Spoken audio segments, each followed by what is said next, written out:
This is 10X Generation, and this is my road to $1 billion. So, if you guys have been keeping along, I'm creating a decentralized cloud gaming platform where you can rent time on other people's computers.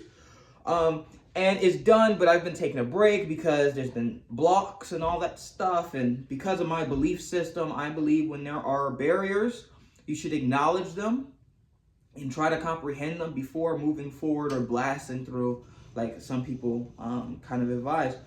And what has been directing is I've kind of been directing and putting my full focus into a previous application I've had called Neon Controller. And in the past in the past 6 days, I made a serious development where I found, looking through data, looking through analytics, I found that a certain version using a certain monetization scheme and a certain payment page has a ridiculous amount, like return, average revenue per user, right? And it was insane. And I looked at it, and it was a subscription with a 7-day free trial, and the store was extremely simple and all this. I could go into that. But I decided to try it again, right? I used to use the in-app purchases. I spoke about this in my other video, but I used to use in-app subscriptions. That was my initial goal. That was my initial plan, and then I changed it because I got a couple of scathing reviews, and then I been doing in-app purchases ever since, which is a one-time thing. I get the money, and I've been changing prices, changing all this stuff, payment pages, and now I'm going back, and I went back 6 days ago, and the response, like I said in the previous video, has been crazy. Like, it's so crazy I could cry. It's like insane. It's literally ridiculous, right? In the past 6 days, I have gotten over 60 subscriptions, right? And you know, I was able to do math and project it using a bunch of different retention rates and the average cost per user and all this stuff. And if this keeps going the way it's going, that title is I just took a major step. Let's just say that, right? So that's all well and good, but in these past 6 days, I've felt myself being almost paralyzed, anxious, just like frozen. Because this is where this could be a turning point, a major turning point in how I'm doing things in my life right now. A major turning point where I get to shift my focus into other things, and I'm like trying to get ready for it. You know, most people say when things start doing good, you stick to the ground and you keep running. But it's not just that. It's like the terrain is changing, and I want to get myself prepared for when it does change. But here's the reason why I have to wait, why it's not locked in, and why I'm anxious. The reason is because it's a free trial, and there is a certain retention rate for the free trial. So, you know, you could have 100 people sign up for the free trial, but by the time they actually get around to charging them, 20%, 30%, 50%, 90% of people can drop off, which could affect things a little bit. But even factoring that, because, you know, this is why math is so important, because even factoring that in, I can see the projections, and it's still going in the right track. It's just a little slower, but it's still going in the right track. It's an exponential kind of curve in terms of revenue and, you know, all that stuff. So, yeah. But the main thing I'm worried about is that I have historically had issues with payments from certain countries. I don't know if it's just because a large percentage of people from certain countries are like trying to scam my application, or if it's because of just, I don't know. I'm not exactly sure what it is, but, and a significant, not all, not most, but a significant portion of those subscriptions are from those same countries. So I'm not sure. I don't have enough data to verify that changing the like the monetization scheme will fix the problem of payments not going through. I'm hoping that it won't, because I'm hoping that it goes through, because to sign up, it does a check on the card. So it does a tiny purchase just to see if it's okay, and then it returns it, right? Just to verify that it's a valid account. But I'm a little nervous.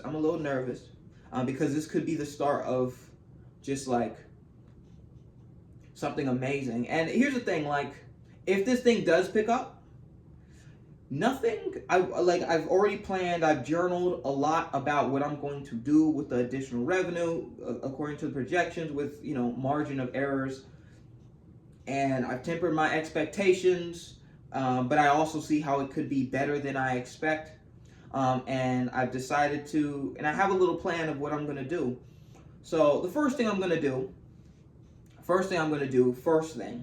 is make sure I'm in compliance with tax and business codes, and probably get some help with that, because even though I look at the stuff, it was never a priority to be completely in compliance with, renewing licenses and taxes and all this stuff. It just felt like I would have to go down and learn it. And my reasoning is that it doesn't matter if I know it or not if I don't make the money, because it would just get dissolved anyway and just disappear, So if I don't make the money, it doesn't matter if I'm in compliance. I may owe some fine, but then I could just file bankruptcy for the company and it's just over, it won't really matter. So I put my full focus into the business. Maybe that was unwise, maybe whatever. But that leads me to believe that I am almost guaranteed doing something incorrect. So I want to get all my books in order, everything in order, pay any late fines that I know I probably have to pay, and get that done. Get an accountant, probably find one physically so I can ask questions on stuff. So that's the first thing.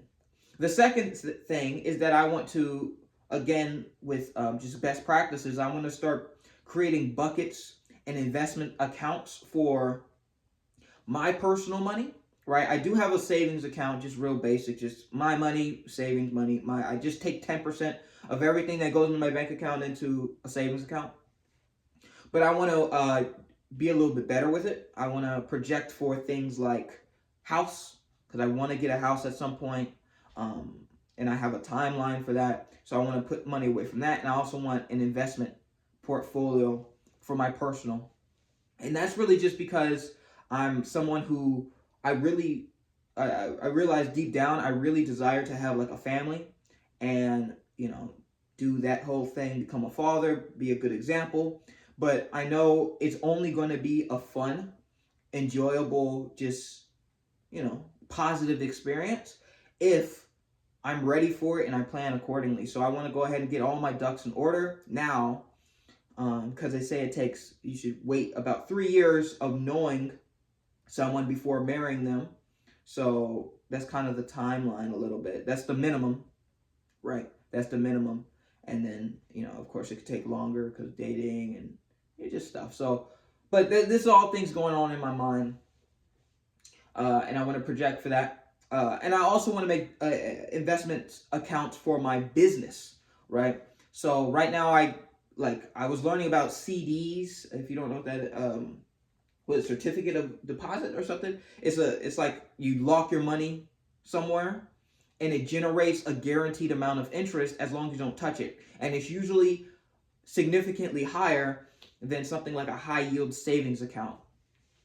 When I first got the investment, I was thinking of using that. But again, it's like, if I'm not making any money, it doesn't matter if I have my junk in an investment account. It literally doesn't matter. I need to focus on making money first, then doing all the, the other stuff. But if I'm making at the marker money that I need to make, that's what I need to be focusing on. So putting money into CDs, having different accounts for different things, being more proper with my accounting, things like this. And yeah, so that's the number one thing. That's number two actually. Number three, I want to try hiring again.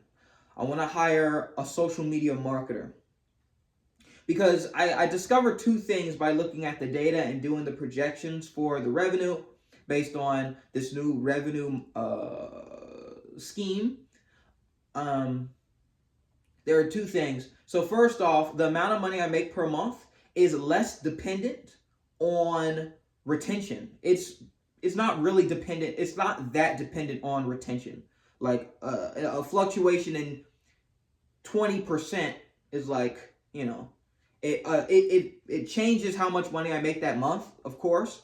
But the biggest thing, the most important thing, is cost per purchase or cost per customer. That's the biggest thing. The lower that gets, the higher the amount of the higher the maximum number of subscriptions I can get. So this is another reason why math is so important, because the way the subscriptions work, you get all the subscribers, you have 100%, and then after month one, a certain percentage leaves, but then you get another 100%. And if you model it, it's a geometric series, and it's converging, right? What all that means is that there is an asymptote, right? I was explaining to my little brother. He was like, why do I gotta do this dumb math junk? When you're dealing with money, this junk actually comes in handy, right? So I was able to model that and see that there is actually a maximum number of subscriptions, a maximum number just built into the way it works, right? A maximum number. And that maximum number is very dependent on the cost per customer. So right now I'm using the ads to convert it over. I have a decent cost per customer. Right now it's about $5 to $6, right? The only way for me to maximize the amount of money I could get is by reducing the cost per customer significantly. But there's only so much you can do with ads, right? There's only so much. The trick is to make it organic. So I say all that to say that my third thing that I'm going to do is that I'm going to step back into becoming a boss again. If you watch my previous videos, I had someone who I hired. It just didn't work out very well. But I'm going to try it again, and they're going to be primarily a social media marketer, right? I want to bring down the average cost per user by putting energy into organic and kind of viral content and shareable content, right? And it's something like, it just gets my toes wet in employment, and it's not expensive, like a social media marketer. I won't have to pay them that much because they're everywhere. I just need to find someone who likes their phone and likes games, and willing to, so it's not very expensive. That's the third thing. The fourth thing I need to do, of course, is Neon Arcade. I need to put my energy back into Neon Arcade. I got my base, got that set, and now I need to put energy into the new baby, Neon Arcade. So that's really it. It's weird. I haven't really done a lot. I've done a lot of thinking, a lot of journaling, a lot of, not really research, but just like getting my mind in gear for this new season, this new level, this new step in my journey, in my road to $1 billion.